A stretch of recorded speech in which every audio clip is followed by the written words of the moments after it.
See, here's the crazy part. We were just going to talk about more Lego, the Freemaker adventures, and then Entertainment Weekly drops this huge story giving us new updates about Rogue One. So you know what? We're going to talk them both right now on Jedi Alliance. Welcome to Popcorn Talk, featuring movie discussion, news, and interviews. Popcorn Talk. We talk movies. And now, here's Popcorn Talk's Jedi Alliance.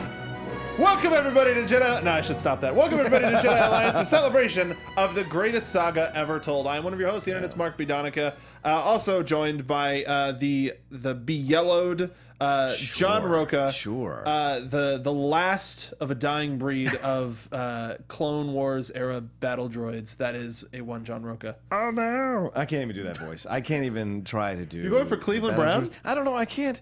You can't. Roger. I can't do the. I guess you have to really be auto-tuned to do that voice. A little bit, right? I figure. How I'm you doing, making John? cookings. I'm doing great. Thanks everybody. It's for tuning in this week. I'm so looking forward to talking all the stuff we're going to talk about today. A lot of interesting subjects, and yes, that EW Rogue One article. Let's get to all the stuff. Mark, I'm very happy to be here. Oh, you just want to get to it? Well, you want as to you get wish. to news from the HoloNet? I guess we will, because the audio cue is playing. It's going to be a loose show. Nothing but a well-oiled machine here, folks. That's us. So we're going to get something fun out of the way first. Do you have this article up? Yes. Okay, because you have the audiobook voice. Oh. We have an excerpt. It's not an exclusive by any means, but we have an excerpt from the upcoming Life Debt, featuring Princess Leia using the Force in a very interesting way. Oh crap! So Wait. So for Stall. That's okay. Stall, It's fine. Mark. So for those of you who don't know, Chuck Wendig wrote the Aftermath book that we talked about on the show a little while ago. Yes. And Life Debt is the sequel to that. Presumably has a lot to do with Han. It's got the Millennium Falcon on the cover, as well as Chewie. It's called Life Debt, for goodness sakes. And the folks at Mashable got a new excerpt, which our good friend, Mr. John Rocha, is going to read for all of you at home. Sir. The room is white and mostly empty. The walls are padded. The windows are many, and the sunlight streaming in is bold and bright. The only things in this room are Leia and a potted plant. The plant is a sapling of the sanctuary trees of Endor, though some call it a serpent's puzzle, named so after the way the dark branches weave together in a kind of organic knotwork. She grew it from a seed, a small, knobby acorn given to her by the little Ewok known as Wicket. She grew the plant in a pot of Chandrilan soil, and to her shock and delight, it took. It has become a focus of her meditations. As suggested by Luke, she decided after storming out of the meeting room that it was best to come here, best for her to focus on something that wasn't the state of the galaxy or the nascent New Republic or that nagging feeling in the deep of her middle that Mon Mothma had betrayed her in some small but significant way. She sits with it in the middle of the room, hands gently resting on her pregnant belly. She clears her mind, and then she tries to feel the tree. She does this at least once a day. Leia has never felt the tree, not for lack of trying. She sits here, she empties herself of breath, and then she tries to free herself of thought, just like Luke taught her to. That part works fine most of the time, but he said it was possible to feel the life force of things with the Force. She swore to him that she just doesn't have it, it being that mystical, intangible power that her brother possesses, and this thought comes with a set of chills grappling up her spine that her father, her birth father, possessed too. Luke continues. Sorry. Oh, man, we got to break the action. Continues That's to okay. swear that, with time, she will come to feel the Force just as he does. He explained that it was how she felt his pain back during Cloud City. Bespin, him hanging there, wearied and beaten and about to fall into the rolling clouds below. He said he'd teach her, and he did teach her. Some things, at least. Then, he left. Just like Han left. Luke. She finds her mind wandering to him now. Her thoughts reach for her wayward brother like a living thing, like branches seeking the sun. I need you here. I need your help. Luke sometimes had a farm boy's naivete, yes, but right now she feels she could use a little of that. Her mind is a tangle of thoughts, the complexities of politics, the love of and anger over Han, the loss of Luke, and above all else, the ever-persistent worry about the life she carries. Her skin tingles, her mind feels suddenly unmoored from the rest of her. Leia feels dizzy enough to fall over. Oh my. There it is, washing over her and through her, an awareness unlike any she's ever felt before. A pulsing glow, flickering and strong. It's not the plant. It's not Luke. It's not even Han. It's her child. This isn't just a mother's recognition of the life inside that she already knows. She's already well aware of the bump and tumble of that little person she carries, and she already knows about the heartburn and the pre-breakfast nausea and the post-breakfast nausea and the post-breakfast hunger. This goes beyond all that. This is something separate from her. It isn't a physical feeling. It is all around her. It suffuses her like the perfume from a jungle of flowers. As such, she is suddenly aware of her child's mind and spirit. She senses pluck and wit and steel blood and a keen mind. And by the blood of Alderaan, is this going to be a fighter? Wait, he? It's a boy. It's a boy. Her hands fly in front of her mouth as she both laughs and cries at the same time. This, she thinks, is the light side that Luke always goes on about. The promise of light, the promise of a new life. And then the black edging of the dark side encircles her bliss like a noose, because what rides swift on the heels of hope, but fear. A fear that stretches out far and wide, like a growing shadow. Fear of having a child in an unstable galaxy. Fear of whether or not Han is alive, or Luke too. Will the child grow up with a father, an uncle, a mentor? What is her legacy, and what will her boy's legacy be? Her breath catches in her chest. She has to force herself to breathe. Clear your mind. Clear it all. Focus, Leia. Focus. Are those her thoughts? Or are they Luke's?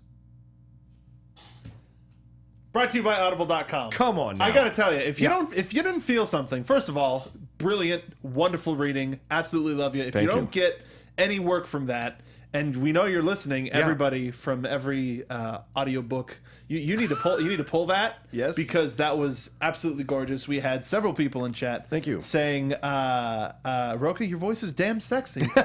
Lol. It was. I felt something like with the laughing and the crying at the same time. With the laughing and the crying. So we have an idea of Leia's force sensitivity from here and what she actually feels, and we've gotten a little bit more of that from Bloodline as well as The Force Awakens.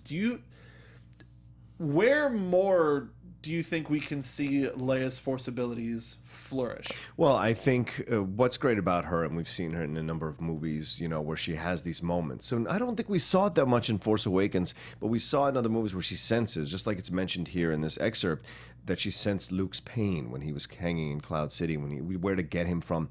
These are the moments that we need to see more of Leia do in these novels, and also hopefully in the continuing trilogy that's going on now. She has an ability to sense these things. She's like it says here in the excerpt, she hasn't honed it, but she knows she has it. And so sometimes the feelings come overwhelmingly. And I think that's what we need to see more of, these random moments where she is integral, her force powers are integral to solving situations. And that's what I think. What Jedi would you want to see come back from the Force as a Force ghost, what have you, to help train Leia? Because we got that with Luke and Yoda. Yeah. But we need somebody who has such a use of the Force that they can guide Leia in such a way. Well, it's interesting because what Jedi did she know that could have an effect to guide her that she would trust? I feel, in my personal opinion, there would have to be a female Jedi. Mm-hmm. So maybe Balaba would be great if she could come back and if they could have some sort of connection and then guide her through. But it would all depend on the timing and the years and all that going on. Depending on the fate of our beloved Ahsoka Tano. Yeah. I think Ahsoka. a wizened older near the end of her life. Yeah. Depending on how long her race lives, which I'm not familiar with. Right. But yeah, I think that could. Yeah. I want an entire book that is an 80s training montage of Leia's force abilities. Yeah, and Yoda said there is another. So he sensed her. Yeah. So. There will always be another. Yep. We got people saying Ghost of Padme. She wasn't a Jedi. No. But I think that she had a little bit of a sense. So Yes, she did. and she had. Yeah, so I think there's an opportunity for that. Absolutely. So why don't we move on to our next story, which is about the Entertainment Weekly article. They revealed this cover at the beginning of last week, which already has a spoiler on it, so we apologize. We're not going to be talking about everything in the article. We're not going to be showing a lot of stuff in the article, but there's one thing that was kind of a non-spoiler. Everybody was expecting it. Everybody was hoping for it. Yeah. But before we talk about that, though, how much we're still a long ways away from Rogue One being released. How much do you think should be released for this, which takes place in a time that we're familiar with, but has a completely new cast of characters? Yeah, this is interesting because already these rumors about the reshoots have kind of changed the game plan, I think, completely. And Edwards and who else came out when Kathleen Kennedy came out, and they all had comments about the reshoots, trying to kind of redirect the narrative about it. And so I think initially I would say not much, like just get the just like they did for Force Awakens, just these teaser trailer, another trailer, and then like these interviews and the whole layout. But this seems a little bit like they're doing a damage control. It's already in June, like it's already this early. They're laying the groundwork down. It's 6 months out. Really, you think least. it's damage control though? Well, I don't know if they scheduled this to come out at the right time, because with all the reshoot stuff, I don't I don't know. I think they're trying to get as much buzz going into Comic-Con as possible. Oh, good point. And Celebration, probably and true. Celebration, and they're trying to get ahead of what people could be excited for at Comic-Con by going, I just got Rogue One on the brain, so I got to get through Comic-Con to Celebration. Right. So I think that's part of the reason. I don't mean this article. I meant like their comments about the reshoots is doing a little bit of damage control. This article, I'm sure, was scheduled out 2 or 3 months. Everybody sees reshoots, and we talked about them here too, and it's just like everything's going terribly. You have no idea what's going on and what makes a movie studio tick. But yeah, I don't think they should give us too much, because we're already working with a world that we know. We recognize a couple of characters here and there. The fact that we still don't know Ben Mendelsohn's character is very exciting to me. Yeah. He wants to keep it that way. I hope the studio feels the same. Yeah. We got some other character reveals, which are pretty exciting. But yeah, I don't want them to give us too much.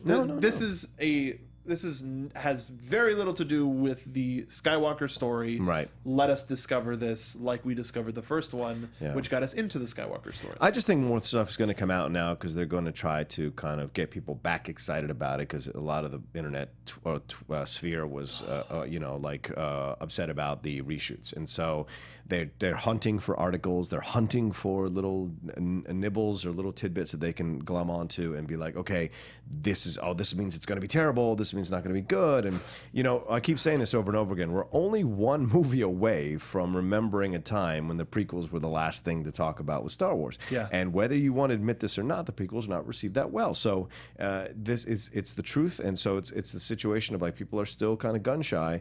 So I think if you hear about a Star Wars movie that's in trouble, people get worried. So I think more stuff's going to come out to make you feel like you get excited again to go and see it in December. Even though I could have pre-bought a ticket today. I think they're trying to work for the Entertainment Weekly market. Yeah.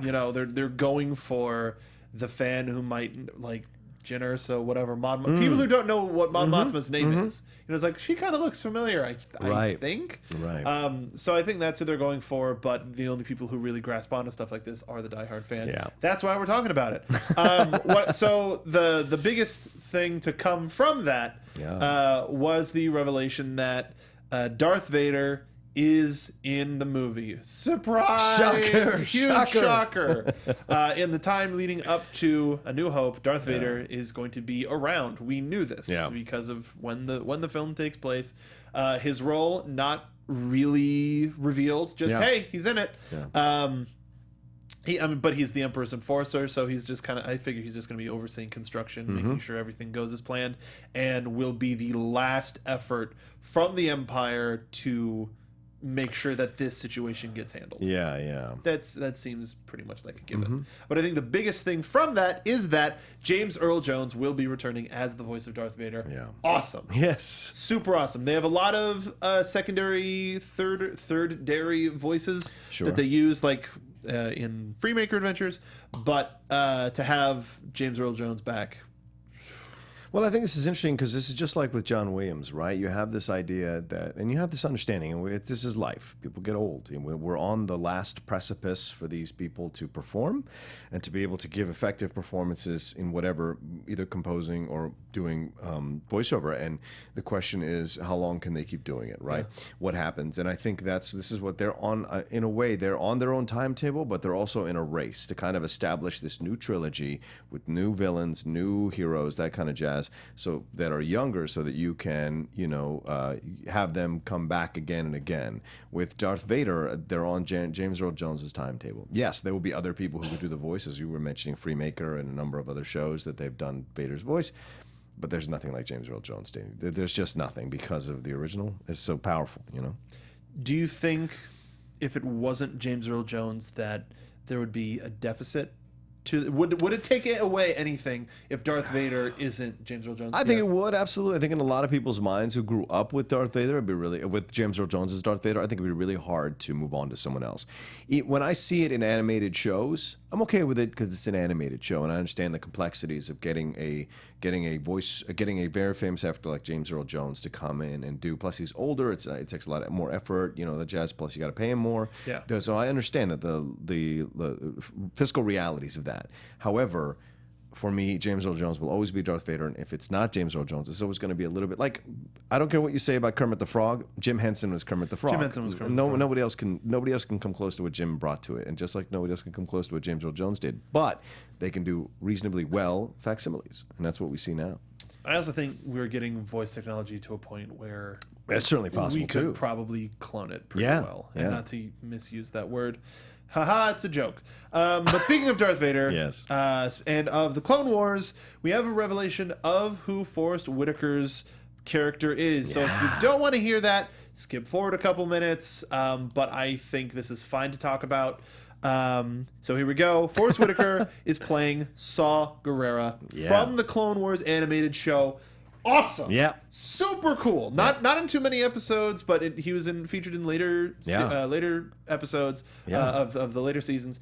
And freedom fighter, worked under Anakin Skywalker. Yes. Are we going to get that confrontation?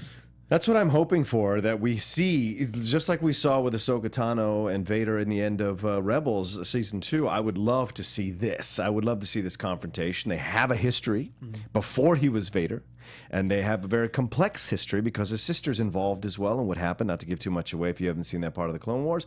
Like, there's so much involved here in the campaigns. So for me, I think it would add such a level of the darkness and the grittiness that this Rogue One is supposed to be about to the film, to have them have a confrontation. And do you think Saw knows that Anakin Skywalker is Darth Vader? I think it would be awesome if he did, and I think it'd be awesome when the confrontation happens that it's like there are lines that for the big hardcore Star Wars geeks remember. That's the layer where it's going to be like, they've met before and things have happened. There's history here. Yeah, some reference in a lot of fun. Yeah. So this blows open the door for the possibility of TV characters, animated characters, book characters, any sort of character whatsoever to appear on film. So not only is it cool from a specific perspective of, hey, we're getting Saw Gerrera, but from just a Star Wars universe perspective, I have a much more stronger feeling that we're going to get one of the cast members of Rebels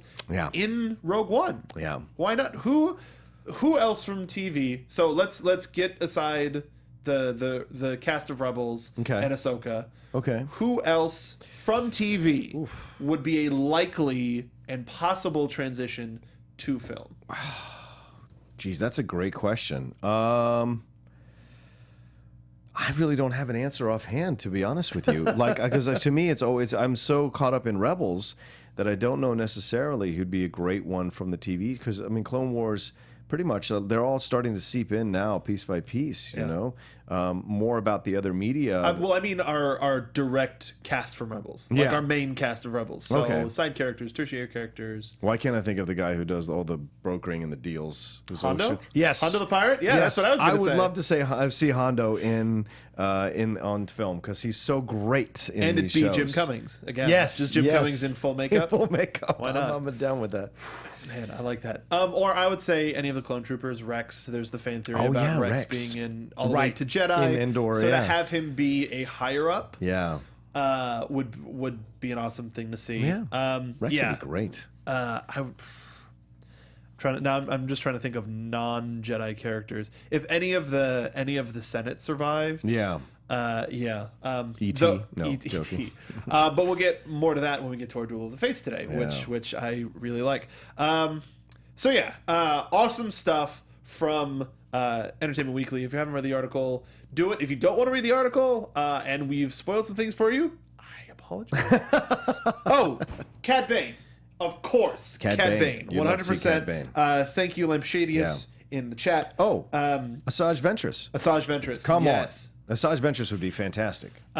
Just more in between. I mean, just like how the books are giving us more of a time in between 6 and 7. Yeah. Now I want more of a time between 3 and 4. Yeah. We were getting it with Rebels, but let's go a little bit earlier to see if Asajj Ventress can show up. Absolutely. Oh, that'd be great. Or if Darth Maul survives, Yeah. Rebels. It's That version of entirely Darth possible. Maul. That version of Darth Maul would Maul. be great to bring back onto film. Just OG Maul, Yeah. oh, that'd be killer. What if that? No, I mean, it would kind of kill sales for Rebels. But Yeah. if the first thing we see Darth Vader do is kill Maul, Wow. in Rogue One, Yeah. just to be like, hey, we ain't fooling. But then that makes you like, what's gonna happen to Rebels? Right, Whatever. right.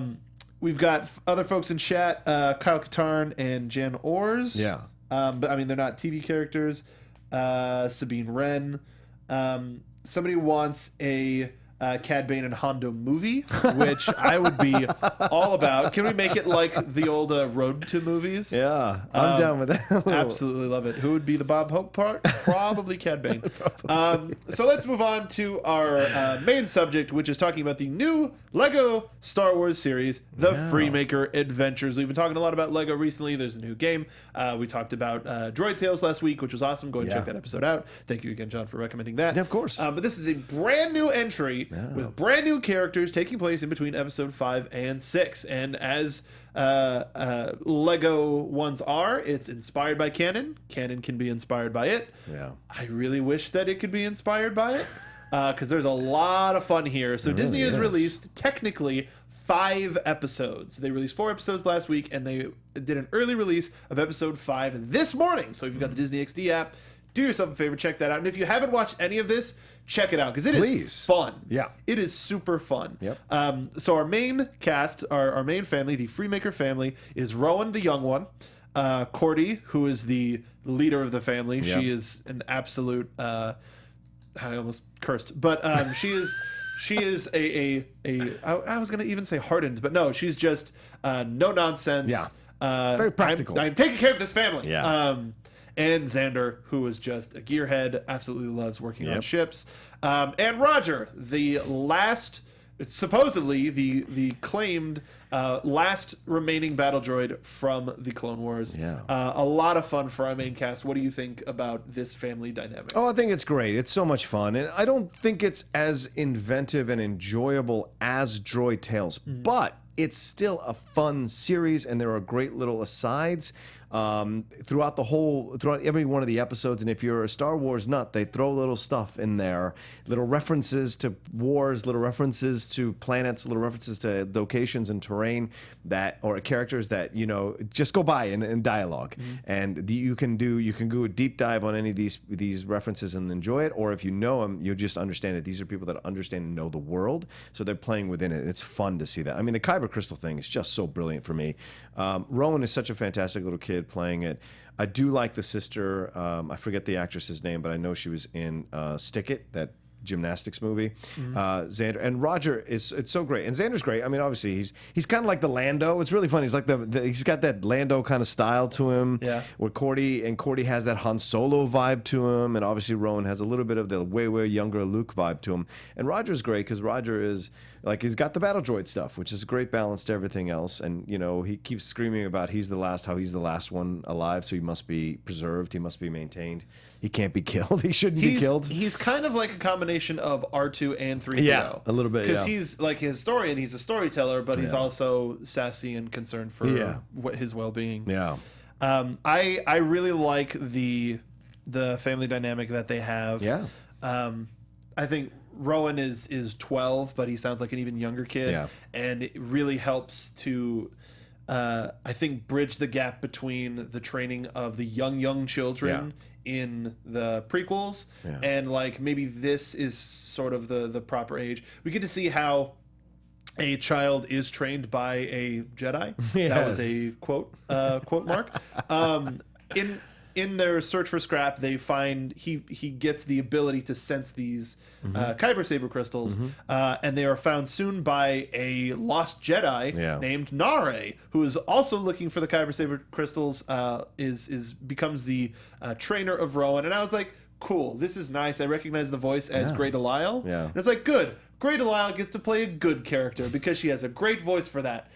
Find out at the end of the first episode, she is secretly a Sith, a Sith sentry sent by, I almost said Dr. Evil, Darth Vader, and Emperor Palpatine. Yeah. And I was like, so close. Come on, like if you want to give somebody a chance, you can't give an actor who's usually plays bad people. But I absolutely love the Nare character. Yeah. But it was like, character.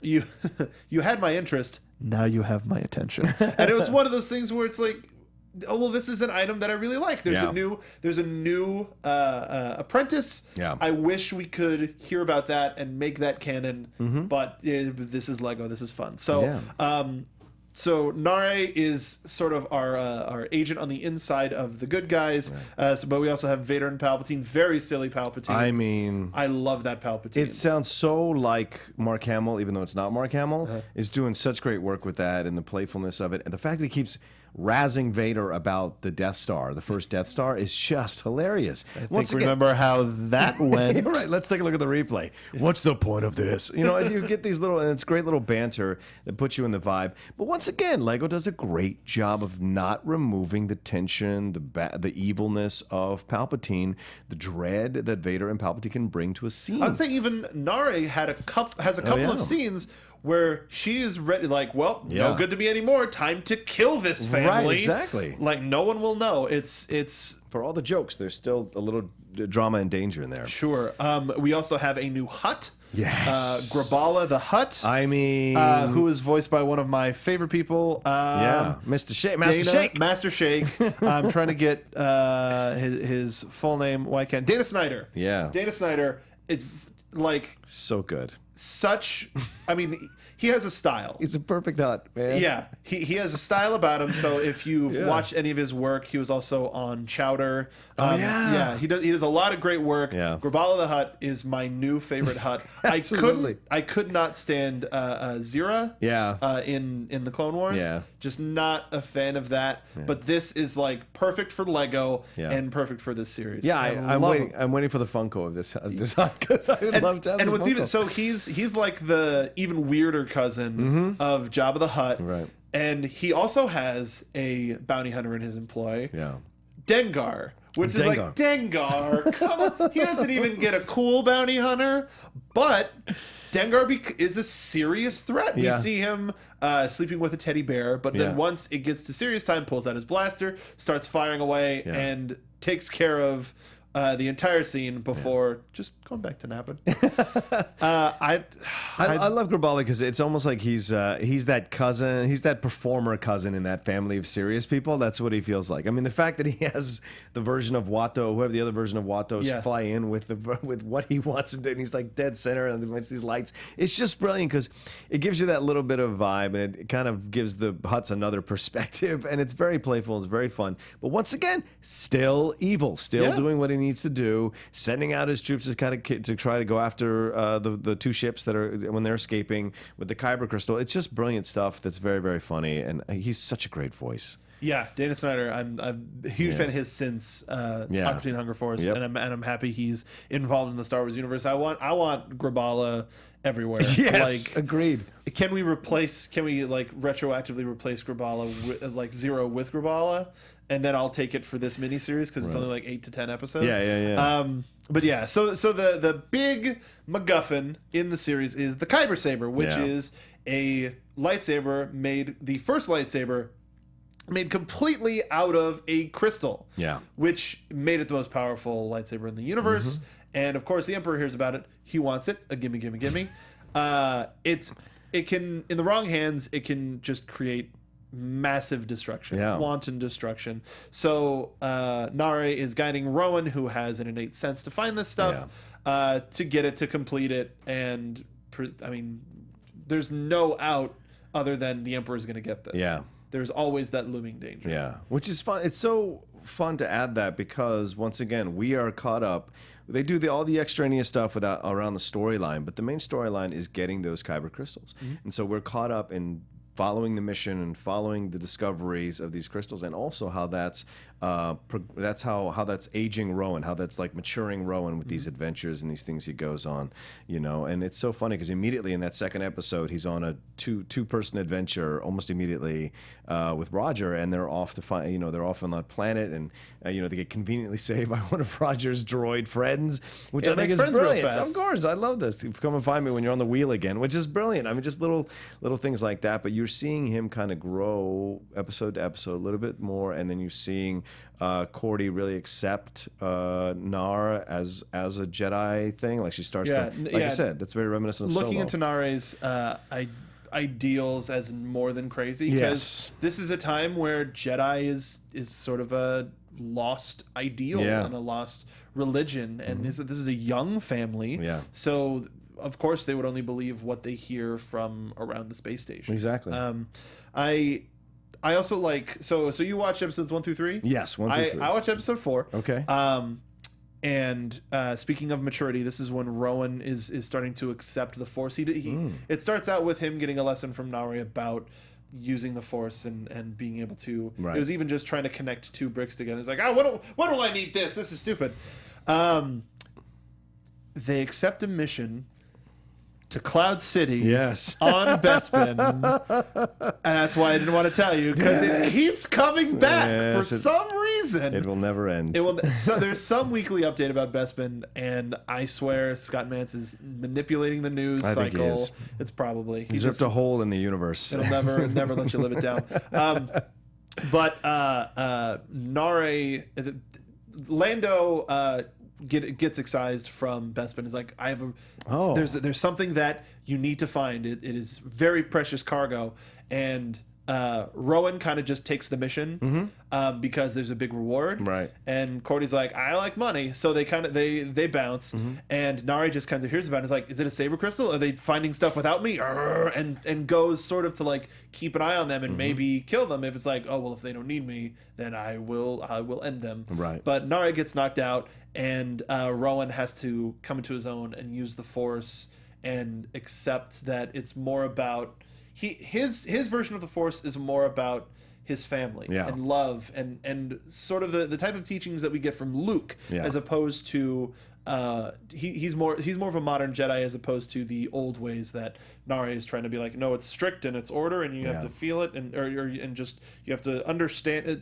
Instead of the numbers about it, it's the feeling about it. And that version of the Force is getting I don't want to say indoctrinated, but that's kind of the best word to use, into this next generation of fan as well as this new generation of Jedi. Yeah. And I really, really enjoyed it. And as far as I can tell, it was Billy D. Williams voicing Lando. Nice. So, he loves to come back and do the character. So there's never a hole for Lando that can't be filled. Yeah.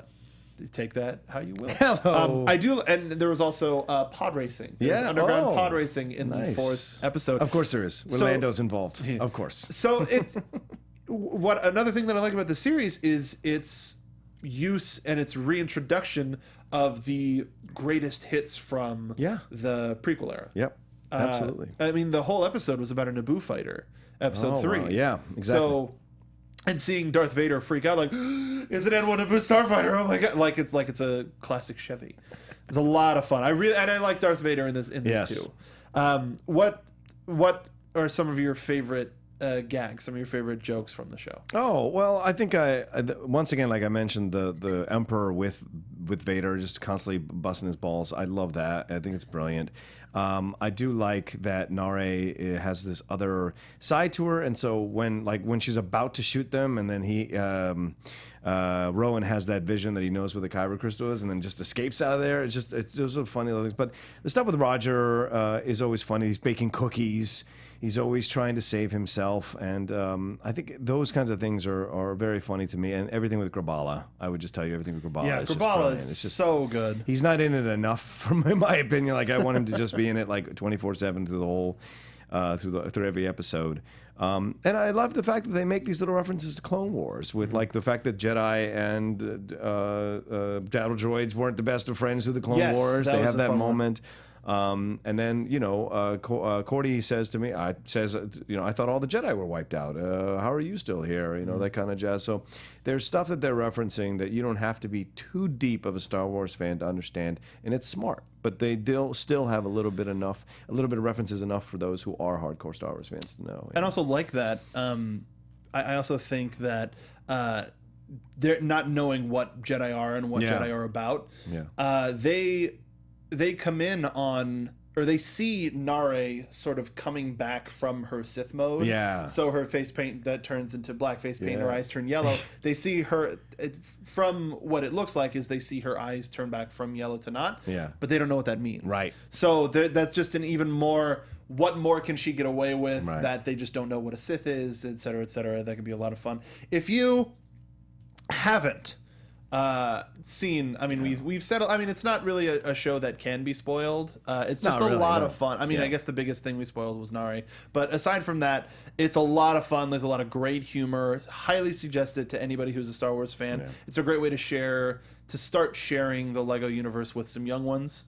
As they call them in the Star Wars universe, in the Space Tours averse. Oh, I did see one thing that I did like in the Naboo Cruiser episode when Xander goes flying. You see a transport, and it's a commonly used transport in other shows too, but it looks like the Star Tours model. And I was like, yes, thank you. We probably have a Rex piloting that ship. So check that out. Check out the EW article as well. Those are our two main topics of the day, which means we're going into our fan section of the show, including Mind Probe. That's where you can go to our Facebook page at Jedi Alliance, leave us a question, and we will answer it. It can be silly. It can be fun. It can be lore, personal opinion. Why not? Also on Twitter at Jedi_Alliance. John, why don't you go first? Okay. Carl D'Souza says, if Star Wars Episode 10 and beyond are a continuation of the Skywalker saga, does this mean there must be a next generation of Skywalkers after Kylo Ren? Like, does this mean Kylo must have a baby at some point, possibly in Episode 9? Will Rey be the mother of Kylo's baby? Whoa. That's a very loaded question. Yes. Very loaded. I mean, I can't, as of right now, I can't see that relationship. Yeah. Especially, it's a different type of, I think we've met before, right, sort of a meeting. Yeah. I mean, and we've talked about it on previous shows too, these may not necessarily be the only Skywalkers. Yeah. You know, did Shmi have sisters? Did Shmi get remarried? Sure. Like, what's going on? I mean, there probably will be another generation of Skywalkers that we see. That's what I think too. But I don't. Well, actually, you know what I would like? I would like for it to go far. I would like for it not to go, oh, here's the next generation. Here's the next generation. Ooh. Where we're so like what the Clone Wars are to maybe like the Force Awakens era. Let's go two eras past that. Let's go further forward, or let's go back into the past at the beginning of the Skywalkers. I say let's play with time a little bit more instead of it being a direct So you mean with 11, 12, and 13, you want that to be 2 generations 10, 11, afterwards. 12, I want it either 10, 11, to 12, be yes. 2 generations before or 2 Okay. generations after. Okay, that's fair. How about you, Yo? Yeah, well, I think there's definitely going to be more Skywalkers, and I don't necessarily think it'll be Kylo, because I really envision Kylo. My belief is Kylo is going to get his retribution if he's not a double agent, and I think it'll be Rey. Yeah, I think it will be Rey. I think we'll find out that Rey is related in some way to the Skywalkers in some way, and so I think she'll be the one that carries it forward, and in a different way than Leia did, which I a little bit more active. Yes, everything's generational. Everything's generational, And not to say that Leia wasn't active, because she No, of hasn't course. stopped acting Right. since before episode 4. Right. So that's 60 years. They for, just for didn't goodness sakes. do movies consecutively afterwards. I mean, that's what we're getting in the books. Is, Right. Like, if it wasn't on the front lines, it was politically. Right. And now she's back in the front lines while kind of being political. Yeah. That's an interesting question. Okay. Nicholas Ryan Bruce asks, is it likely that the Hutts discover the identity of Kylo Ren and exact their revenge on him for what Leia did to Jabba? # Hutt Slayer. I think it's possible, but Man, that's a reach. I think that's a post. No, I think that's a pre-Bloodline book. yeah. I think in between, I think the Hutts find out that Leia has had a kid and start the process of trying to either capture that kid or kill him or whatever. Right. So I figure that's between Bloodline and Life Debt. Yeah. But I think that could be something that gets explored in the books. I think that'd be interesting. Well, sure. I mean, the other thing is, Life Debt is concerning, right? Her having the child. So it would have to be after Life Debt, right?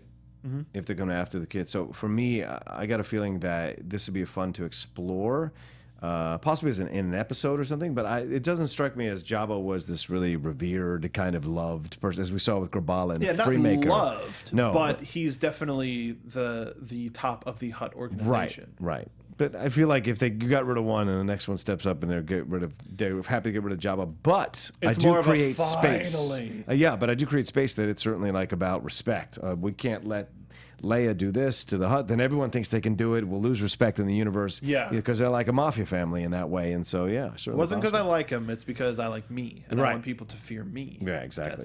Those crazy Hutts. Let's go with, you want to do yours?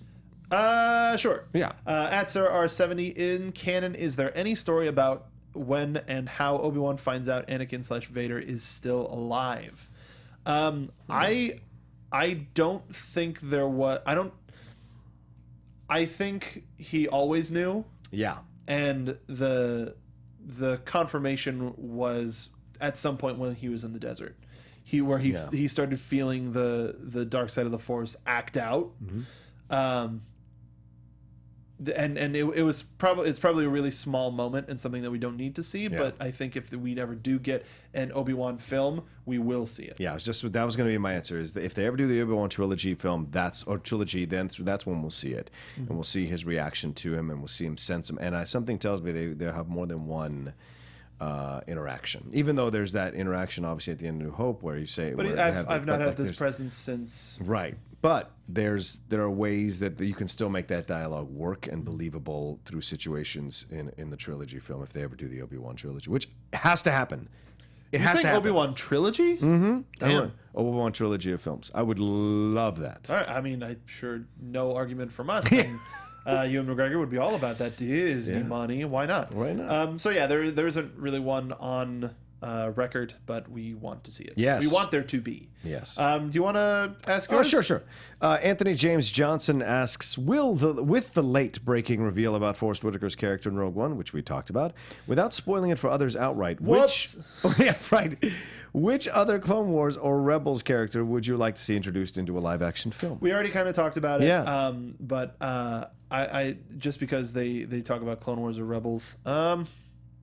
Yeah, why did I have us ask this again? We already talked about it. I just wanted to acknowledge that Anthony James Johnson, we know you. We got your number because we already talked about it on the show. Oh, fair enough. He inspired the question that I asked at the top when okay. we were talking about the news. So Okay. we just wanted to thank him for that question. Well, I had a little bit of an answer. Yeah. That we haven't talked on. I would like to see... No, never mind. We talked about it. Let's move forward. Yeah. So let's move forward to our next favorite segment. Yeah. Duel of the Fates. Last week's question, should the Lego-based Star Wars content be considered canon or stay as a comedic playground? The results may surprise you, as it was a resounding no. I was actually very surprised. I mean, everybody was like... we got a lot of short answers that were just like, no, never. Like, not really descriptive. Yeah. But thank you for those answers. We appreciate you. Totally. Some of our favorites. Oscar Gerrera saying no, because we run into the problem with Legends. Multiple levels of canon, there will end up being contradictions. That I can understand. That's fair. That makes sense. Eric Bay Anderson.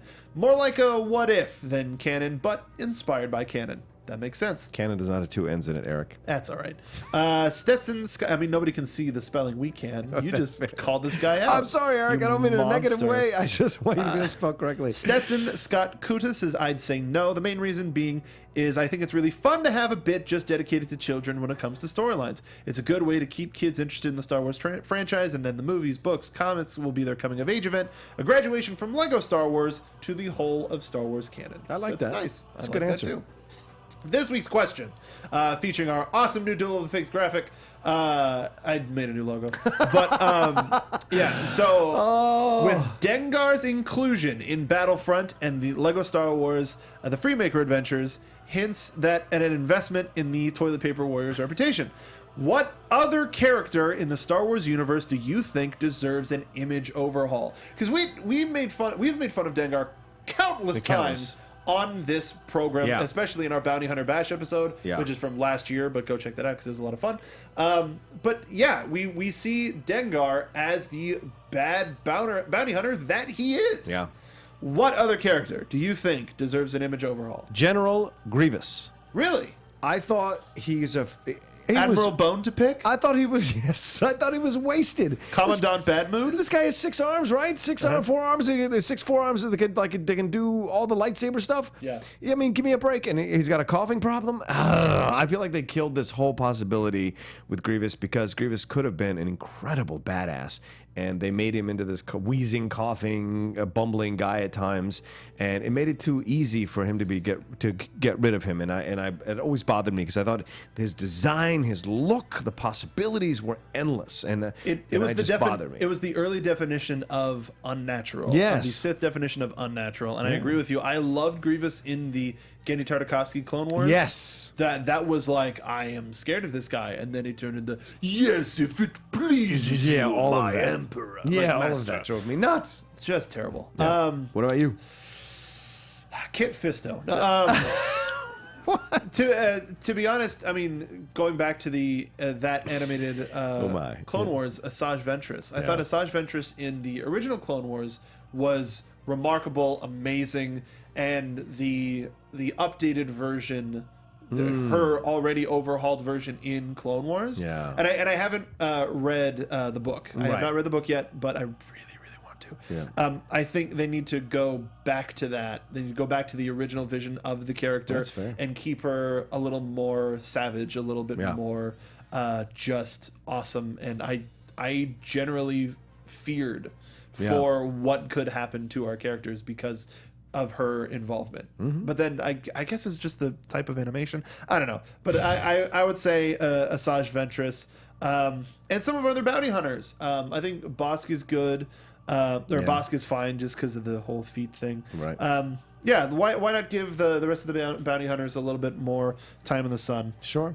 We've got Time Signature MMA in the chat saying, I hated Grievous in episode 3. What a stupid, wailing pile of junk of a character. That's my point. We seen IG8 be a badass from Gregory Castillo. Responded with IG89 is one better. Thank you. I can't argue with the math. Yep, appreciate it. Also, Jar Jar Binks deserves an image overhaul. I've been saying it for weeks, for months. I think the guy deserves it. I would like to see him in some way, shape, or form redeem himself. Maybe not in Rogue One, but if we stay in that timeline, maybe in Rebels, maybe if there's time before Rebels, I think he deserves a chance to shine. Well, and a quick little thing, like we who have seen Clone Wars, we've seen Anakin be redeemed to a degree, but most of the main public has probably not seen Clone Wars, and so to redeem him on film, I think is very important. I think we have to have either Hayden Christensen or the character of Anakin from the prequels be redeemed in some way, in some form, as we go forward in the Star Wars films and in the Star Wars universe. I think that might be the purpose of Forrest Whitaker's character. I'm not going to say the name because we had that spoiler part already.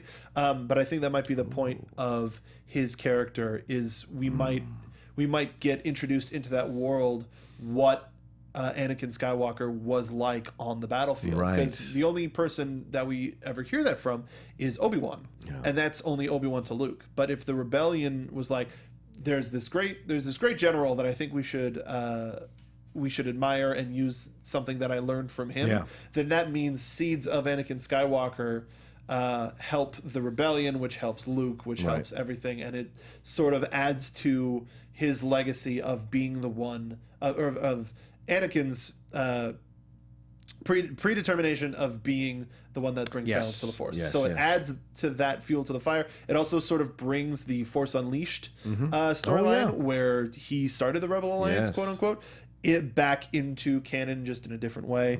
Everybody in chat is agreeing with you about having Hayden Christensen back. And Joe V816 says all that fits in your Star Wars network. So we can do that. Absolutely. So yes, let us know what you think on our Facebook page. We are going to be pulling from that. We're going to be putting that up tomorrow. So if you go to facebook.com/Jedi Alliance, we will be posting this picture with our awesome new logo. Yes, you can answer. Let us know what character you think deserves an image overhaul. That's another show for us, Mr. John Rocha. Ew. How'd you like it? Was it good? Did I do okay? Had such a great time. I always have a good time with you, Mr. John Rocha. Me too, we're making great plans for we're going to just keep teasing it until it happens. Episode 100 is going to be happening in August. We're getting as many folks back from the past as we can. We're going to probably make it a little bit more open to the fans, just because that's probably the easiest thing to plan. So stay tuned for that. Next week is 4th of July.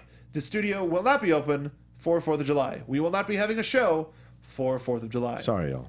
But that means we get 2 weeks of awesome Star Wars news, if it happens, to accumulate before we reconnoiter and talk about it again. So until then, John Rocha, where can the folks find you and what are you working on? Yeah, guys, you can always find me at The Rocha Says, ROCHA. That's on Twitter and Instagram. See all the shows I'm hosting or co-hosting like this one and see all the shows that I get to be a guest on there. I always talk about them or post them.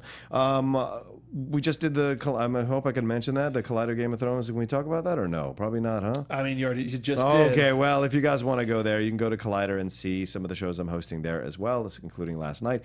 But the big thing I want to talk about is the Top 10 show, which some of you know as a podcast that I would have done for the Schmoes Know. Now it just got bought by Collider, and it's going to be on camera. So we start Wednesday, June 29th. We're counting on the top 10 Steven Spielberg films. The show is me and my friend Matt Nost, who's a stand-up comic. We talk about the top 10 films of whatever is coming out that week. We just pick a theme and go with it. And if it's a very slow week, then we'll just pick a random theme that we haven't talked about yet, pick some movies and talk about them. And like I said, June 29th, it'll be available on Collider Video that afternoon, I think, and we're doing top 10 Spielberg films. And also a new podcast, The Cinephiles, just released its second episode on Friday. It's me and my film professor friend Steve Morris, who teaches here in Los Angeles. We break down a classic movie from before the year 2000, talk about the production history, talk about the actors, talk about what happened in the making of the film and the film itself, and then what the film's legacy has been in the history of film. And we just did Raiders of the Lost Ark. That was our first episode. And listen to it, super solid. Thank you, man. It's a first episode. We're still figuring it out. It's great for a first episode. Thank you. Like a lot of people in trying to find their footing in a podcast and sort of lose the idea of what they're talking about. But you do a great job with having certain cut-ins from different references that you make. I would highly recommend it, The Cinephiles. It's a great show. Thank you. And in terms of top 10, Matt knows best. Yes. But and you already say you can find you on Twitter at The Rocha Says? Yes. And the second episode out now is When We Were Kings, which is the documentary on Muhammad Ali in honor of the passing of Muhammad Ali. So yes, I wish it was as exciting as John's current career. But goodness gracious, I'm actually going to be doing a lot of traveling in August. If you are going to be in Austin this weekend, there's a convention called RTX. It is the Rooster Teeth Expo. They spelled Expo wrong, but that's okay. I'm going to be down there with some other members of the team from AfterBuzz. We're going to have a couple of panels. Follow me on Twitter at Mark Donica.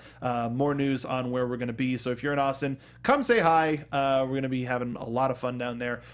In a couple of weeks, Comic-Con. I'm going to be in San Diego. How much I will be able to see of the city is something completely different. But yes, I'll be around. I'll be around. That's really the best thing I can say. But yes, until then, the Rook says, Mark Donica, follow us on Twitter. Thank you for watching and or listening to Jedi Alliance. You can visit popcorntalknetwork.com to find a nice list of all the past episodes of Jedi Alliance and links to both YouTube and iTunes. Please follow us on Twitter at Jedi_Alliance and Facebook at Jedi Alliance for all of the us-related news. This has been Jedi Alliance on the Popcorn Talk Network. We talk movies. Thank you for listening, because many Bothans died to bring us this information.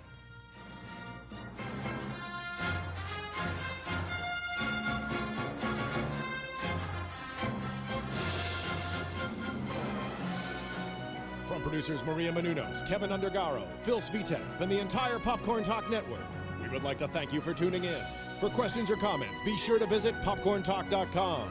I'm Sir Richard Wentworth, and this has been a presentation of the Popcorn Talk Network. The views expressed herein are those of the hosts only and do not necessarily reflect the views of the Popcorn Talk Network or its owners or principals.